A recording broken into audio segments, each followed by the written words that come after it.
বলিউড অভিনেত্রীরা শুধু ভারত নয়, বিশ্বের অধিকাংশ পুরুষের কাছেই স্বপ্নের নায়িকা। তাদের বিয়ে করতে মুখিয়ে থাকেন লাখো তরুণ যুবকরা। বলিউডের এমন কয়েকজন নায়িকা এখনো আছেন যারা একাধিক প্রেমে জড়ালেও বিয়েই করেননি। এমন 5 লাস্যময়ী সিঙ্গেল নায়িকার কথা জানলে আপনিও চমকে উঠবেন।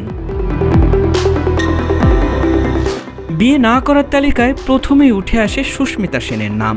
রণদীপ হুডা, মিলিন্দ সোমান, বিক্রম ভট্ট, ললিত মোদী সহ বহু পুরুষের সঙ্গে সম্পর্ক জড়িয়েছেন তিনি। সবশেষে কাশ্মীরি মডেল রোহমান শলের সঙ্গেও দীর্ঘদিন একসঙ্গে ছিলেন। পরবর্তীতে বন্ধুত্ব থাকলেও সম্পর্ক তাদের টেকেনি। এখনো বিয়েই করেননি সুস্মিতা, তবে 2 কন্যা সন্তানকে দত্তক নিয়েছিলেন অল্প বয়সেই। তাদের সঙ্গেই ভালোই আছেন এই অভিনেত্রী।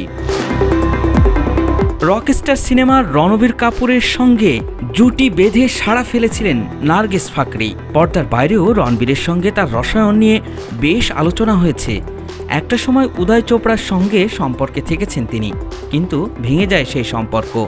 এরপর থেকে একা থাকার সিদ্ধান্ত নেন নার্গিস ফাকরি।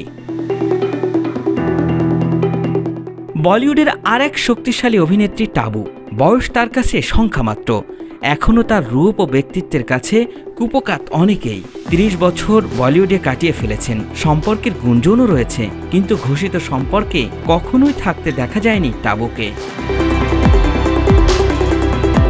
52 বছর বয়সী এই অভিনেত্রী এক সাক্ষাৎকারে বলেছিলেন, একাকী বিষয়টি আমি নেতিবাচক হিসেবে দেখি না। শুধু সম্পর্ক নয়, সুখ আসতে পারে বহু জায়গা থেকে। কখনো একা লাগলে সেটা নিজে সামনে ওঠা যায়, কিন্তু ভুল সঙ্গীর সঙ্গে সারা জীবন কাটানো আরও যন্ত্রণাদায়ক। ক্যারিয়ারের শুরুতে ঝড় তুলেছিলেন আমিষা প্যাটেল। তার শিক্ষাগত যোগ্যতাও আলোচনায় উঠে এসেছে বারবার, কিন্তু একসময় বলিউডের সঙ্গে বেড়েছে তার দূরত্ব। বেশ কয়েকটি সম্পর্কেও জড়িয়েছেন। বছরখানিক আগে গদর 2 ছবিতেও নজর কেড়েছিলেন তিনি। বিয়ে না করেও দিব্যে আছেন এই অভিনেত্রী। আল ইমরান, সময়ের আলো।